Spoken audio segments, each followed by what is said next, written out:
Good evening. My name is Richard Medhurst.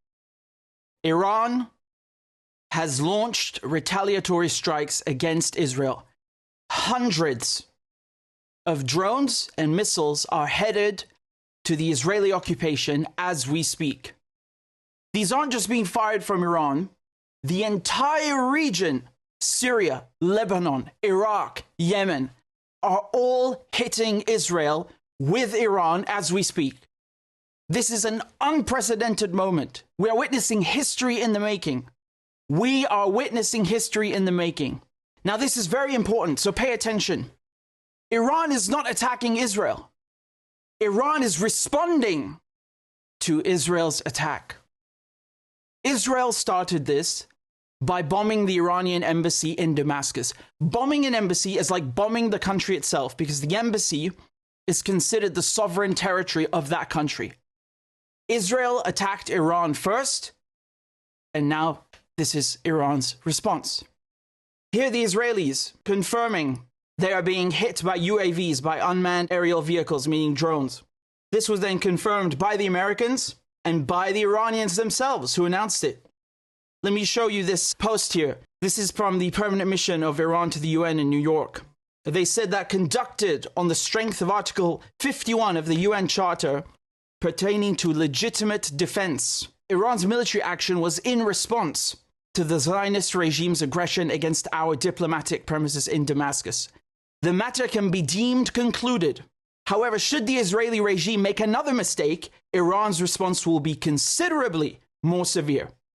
It is a conflict between Iran and the rogue Israeli regime from which the US must stay away. Let us visualize what exactly is going on, because you have to really look at it with your own eyes to grasp the seriousness of the situation.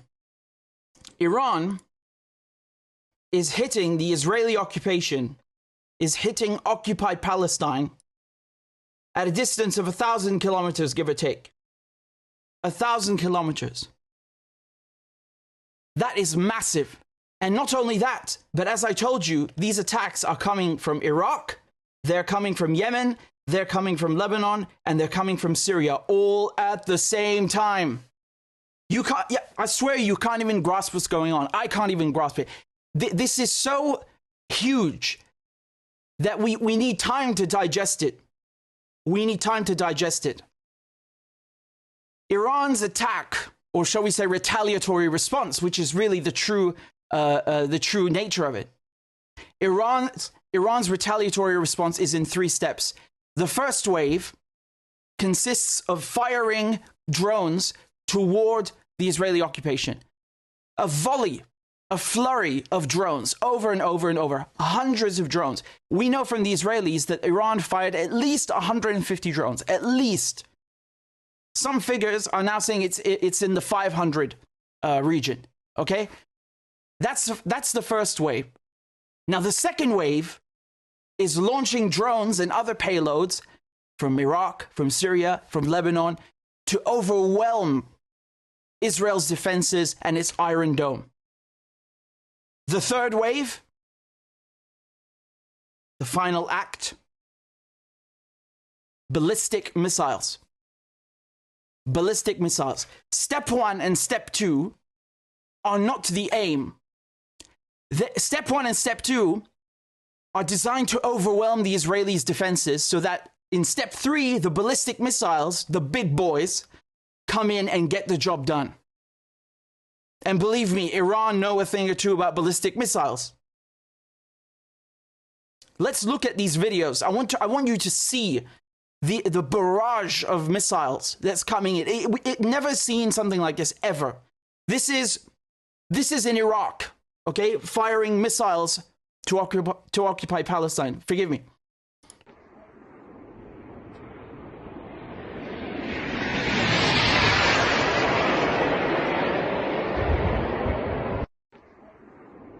And now more. This is another barrage. Look at that in the sky. This is southern Lebanon. Okay? South Lebanon launching rockets.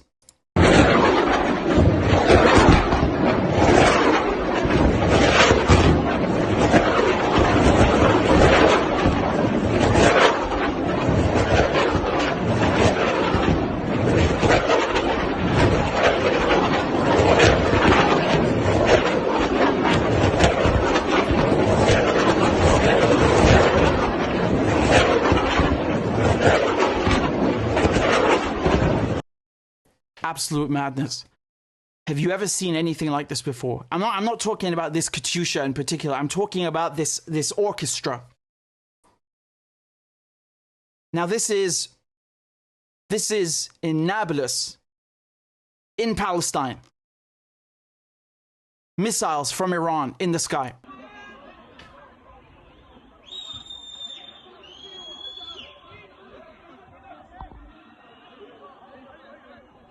This is happening right now as we speak. It's happening right now because these drones, they need hours to reach the occupied Palestinian territories, right? They need hours. It's happening right now. What I'm about to show you, this next video is going to blow your mind. This is the Aqsa Mosque. Okay? Dome of the Rock. Look at this site, the symbolic value of this, of having the Al-Aqsa Mosque, which has been the focal point of all of the recent resistance operations. Al-Aqsa flood was the October 7th operation. In 2021, also, it was about Al-Aqsa because the Israelis were going in, barging in and hitting people during prayer time. Look at the missiles of the resistance flying over the Al-Aqsa Mosque.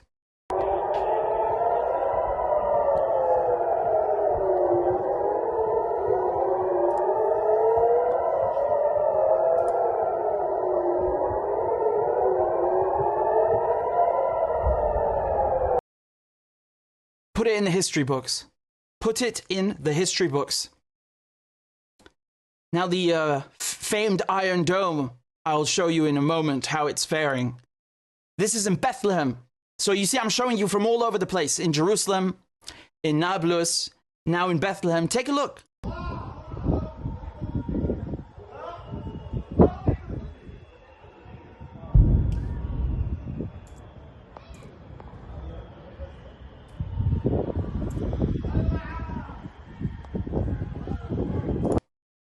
And the Israelis love to talk about their Iron Dome. Oh, how advanced it is, how powerful it is. This is how Iran's missiles penetrate the Iron Dome and reach their targets. Take a look.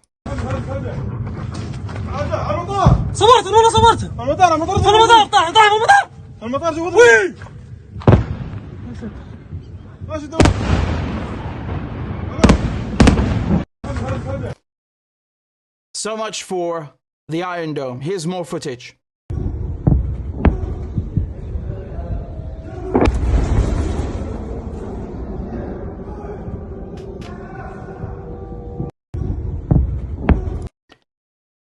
You see, the Iranians have been bullied by the Americans and the Israelis for decades.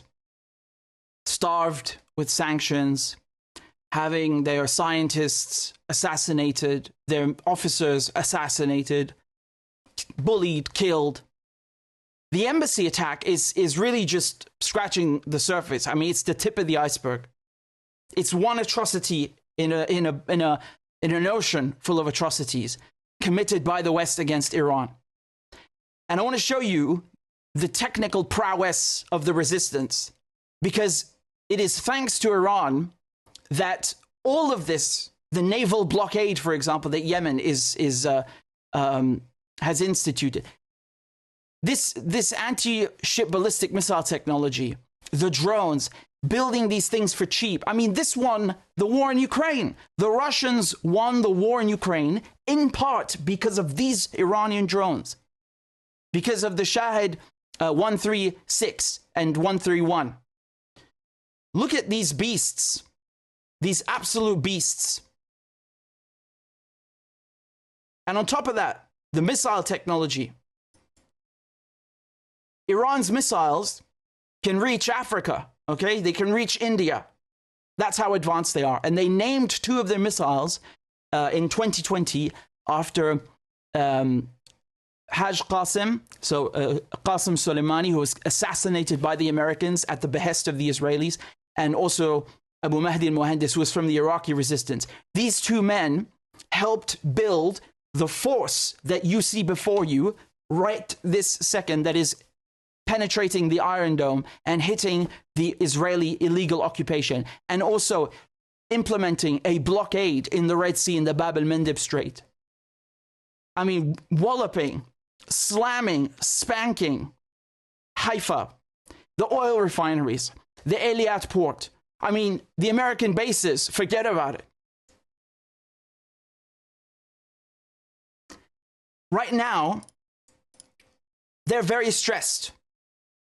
They're very stressed because the Israelis have closed their airspace, and then they got Jordan to close their airspace, and now Iraq, Lebanon, Syria have all closed their airspace. Now, I can tell you that in the case of Jordan, this was merely a form of flattery towards the Israelis. Oh yes, we'll do whatever you want. Because if you establish ties with the Israelis, they've got you. You're not independent anymore. You're not sovereign. Iraq, Lebanon, and Syria shutting down their airspace is a mere formality because those rockets are still flying. Those rockets are still flying. Those ballistic missiles, the guided ballistic missiles, are flying right now as we speak. I mean, this is a historical event of magnitude that we can't even grasp. That's how big it is. We're going to be thinking about this moment for years because of how big it is. Never before have we had all of the resistance hitting this occupation with such force. Never. Now, the Iranians very kindly told the Americans to back off. This is not your fight. We have a bone to pick with the Israelis, so get out of the way. And the Americans obliged them. Moreover, they warned the so-called Arab kingdoms to also get out of the way, namely Qatar, for example, or Kuwait. They said, your American bases that you host on Arab soil in your country, if the Americans use that as a lily pad or as a staging ground to come attack Iran because of the proximity between our countries, you don't even want to know what's going to come. You don't even want to know. They warned them. They warned them. Let me show you this poor Israeli sod. Iran has launched a direct attack from Iranian soil towards the state of Israel. We are closely monitoring Iranian killer drones that are en route to Israel sent by Iran. This is a severe and dangerous escalation. Our defensive and offensive capabilities are at the highest level of readiness ahead of this large-scale attack from Iran. Together with our partners, the Israel Defense Forces is operating at full force to defend the state of Israel and the people of Israel. So let me explain to you this full force. The Israelis not only closed their airspace, they have shut down all schools. They have banned large public gatherings. They have told all politicians to stay indoors. And moreover, they are, of course, protecting Netanyahu, who is now holed up in a nice fancy bunker. So much for this grandiose Israeli defense. I mean, who are they kidding? What image does Israel have as a military power? It's gone. On October 7th, it was destroyed. The same thing for the Americans. When the Americans came to the Red Sea and tried to break through the Yemeni blockade, they got their nuts cut off. Excuse my vulgar language, but that's what happened. They became eunuchs. That's what happened. It's the Suez crisis moment for Joe Biden, for the Americans. Let me show you this speech. Now, this is not from today. It's actually from over a week ago, but it was reposted today before these missiles and drones started flying as a sort of announcement that the response is here. Because this operation is called Sincere Promise. because it was meant to be sincere. The Iranians were not bluffing. اما خود رژیم خبیث که سرتابا خبث و شرارت و خطاست، یک خطای دیگری هم بر خطاهای خودش اضافه کرد و او حمله به کنسولگری ایران در سوریه بود. کنسولگری و دستگاه‌های سفارت در هر کشوری که وجود دارد به منزله خاک همون کشوری است که سفارت متعلق به اوست. وقتی به کنسولگری ما حمله میکنن مثل اینکه به خاک ما حمله کردن. این عرف دنیاست. رژیم خبیث اشتباه کرد در این قضیه، باید تنبیه بشود و تنبیه خواهد شد.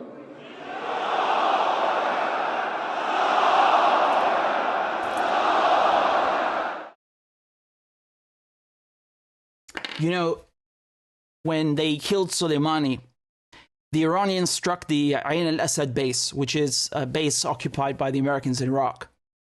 And people were joking and saying, oh, well, you warned them in advance and, you know, they killed Soleimani and you do nothing in return.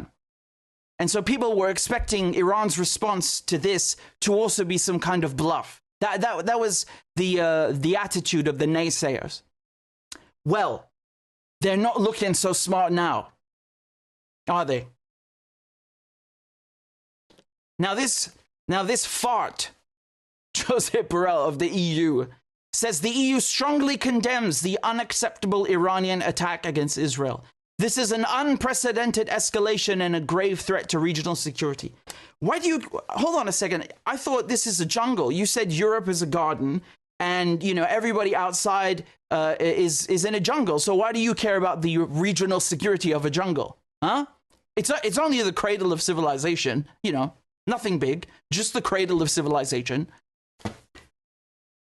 Where was his condemnation when Israel bombed the embassy?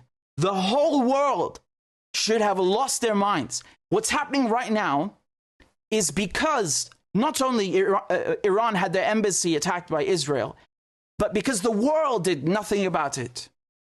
The UN Security Council did nothing about it. I watched the session. I sat through the whole bloody thing. They did nothing, as usual. It's heartbreaking because these institutions were created to prevent war, to prevent conflict, and they are undermined on a daily basis by the Israelis, by the Zionists, by the Americans, by Britain, by the imperialists, on a daily basis. That's why they never work. And so he comes out and condemns Iran for an attack. It's not an attack. When you punch me and I hit you back, I'm defending myself. When you punch me and I hit you back, I am defending myself. Self-defense is enshrined in the UN Charter for countries under Article 51. Do I have to mail you a bloody copy of the UN Charter or smack you on the head with it so you get it through your thick skull? These people they're doing it on purpose, you know? Look at this headline from the New York Times. This was published this morning, and it says, Israel bombed an Iranian embassy complex. Is that allowed? Israel can likely argue that its actions did not violate international law's protections for diplomatic missions, experts say. Oh, experts say. And who are these experts? Do they happen to be Zionists or something like that? Or, you know, got a few screws loose? Experts say. I don't give a crap what experts say. You need to learn bloody English and read the goddamn Vienna Convention. Article 22. You cannot attack or violate a diplomatic premises. It's inviolable. No touching, no damage, nothing. Walk away. These people are lunatics. How deranged do you have to be? What kind of editor publishes this garbage? What's a rag? What's an utter rag? Is that allowed? No, it's not bloody allowed. This is why we have the response that we're seeing this second as we speak. It's because we're living in a world where these lunatics in the media in the international organizations and NGOs, in Western governments, are living in la la land. You know, it's upside down world for them. When Israel bullies someone, it's self-defense. And if you do anything, you're a terrorist. Hey, you can get your embassy bombed. There's nothing wrong with that because Israel did it. These lunatics, absolute shameful people. Now, right now, you got people in the streets in Beirut, for example, cheering at the sight of the resistance fighting for their rights, standing up for them.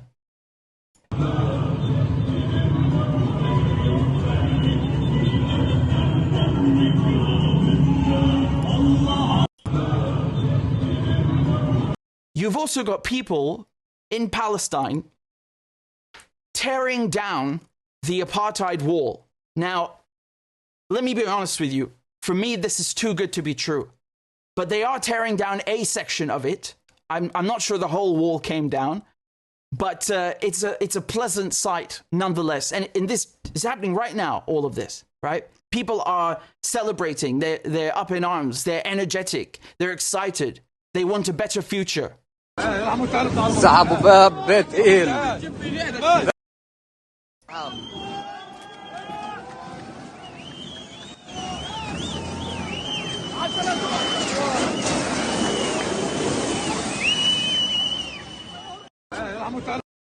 You know, Iran's attitude has gotten bolder because Yemen was the one stopping Israeli-linked ships or British ships or American ships. And I always complained that the Arabs have all the crucial straits in their territory. Strait of Gibraltar in Morocco, the Suez Canal in Egypt, Bab el-Mandeb Strait in Yemen, and then, of course, the Strait of Hormuz, right where Oman is. Now, Iran is also, you know, on the Strait of Hormuz is also on Iran's doorstep. And so Iran, seeing that the world will do nothing to defend its rights as a state, has gotten bolder. And look what they did today. They captured an Israeli-linked ship, MSC Arius, captured in the Strait of Hormuz.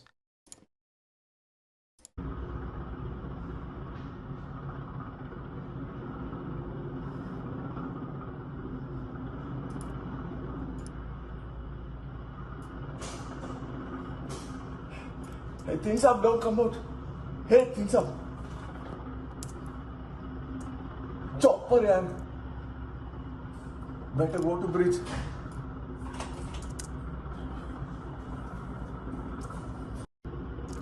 They stormed the ship. They stormed the ship like the Yemenis stormed Galaxy Leader, if you recall. Yes? Iran is done taking crap from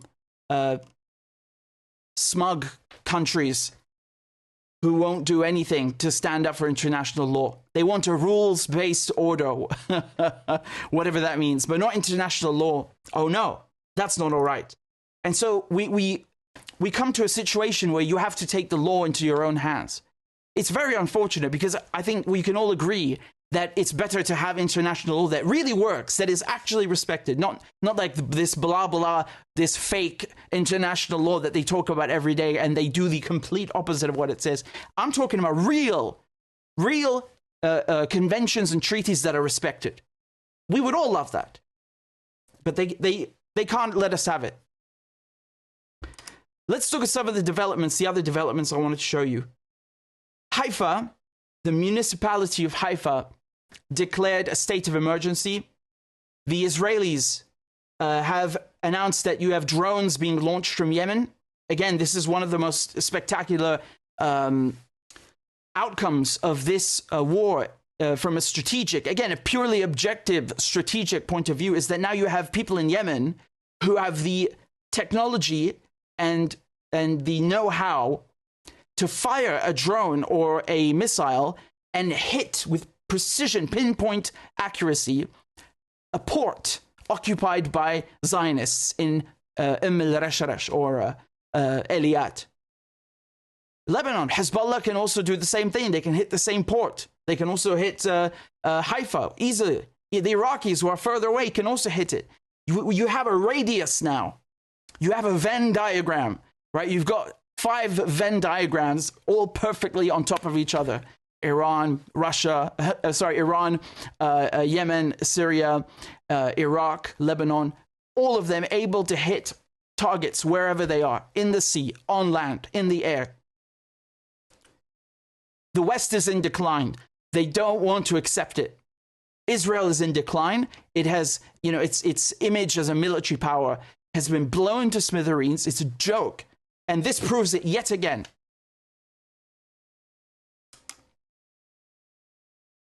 Let me show you something else.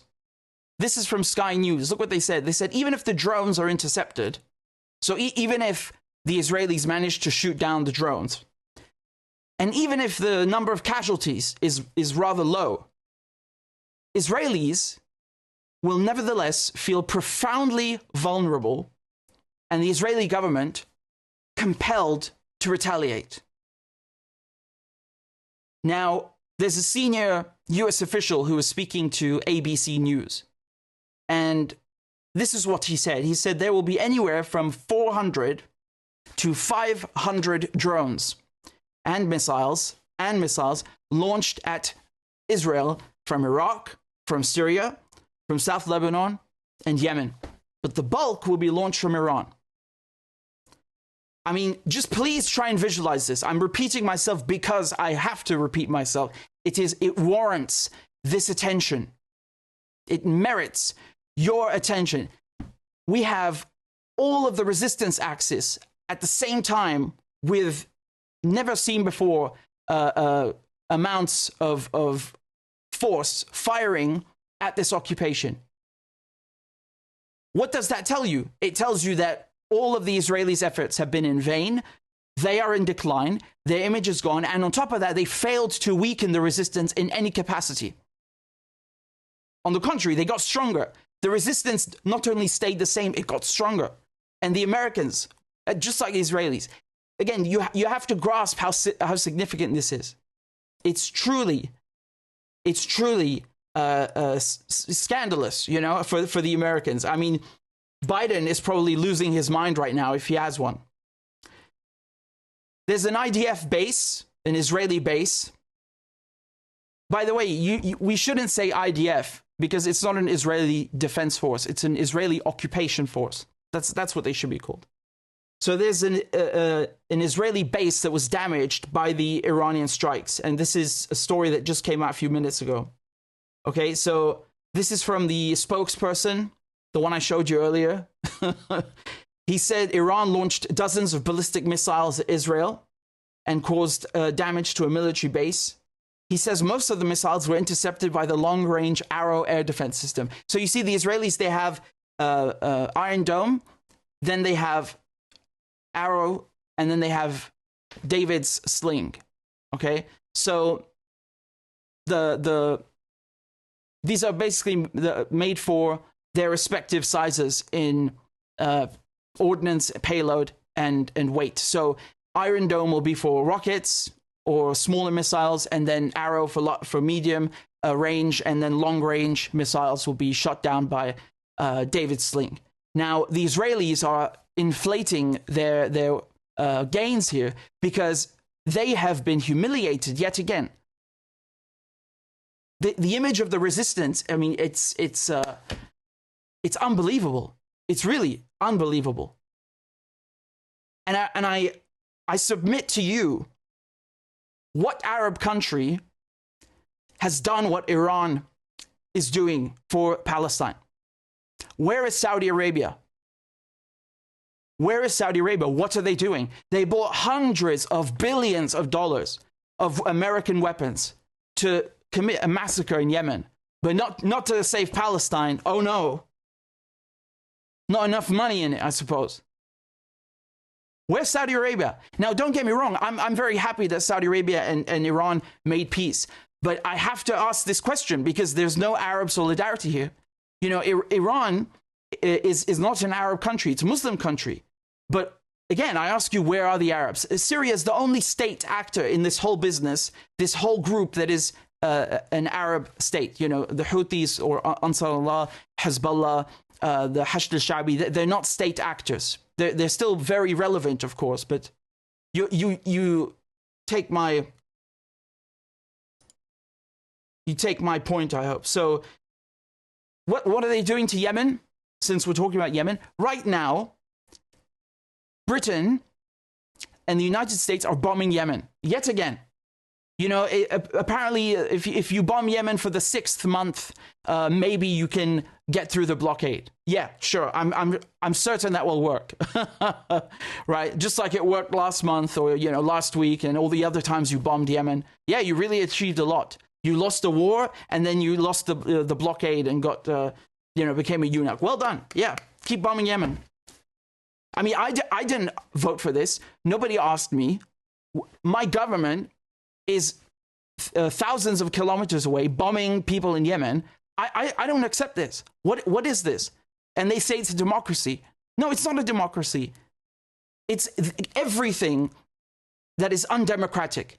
Everything. We are living in a historic moment right now, in every sense of the term. It's a watershed moment. Now, the Americans are saying that they've shot down some Iranian drones. That's normal.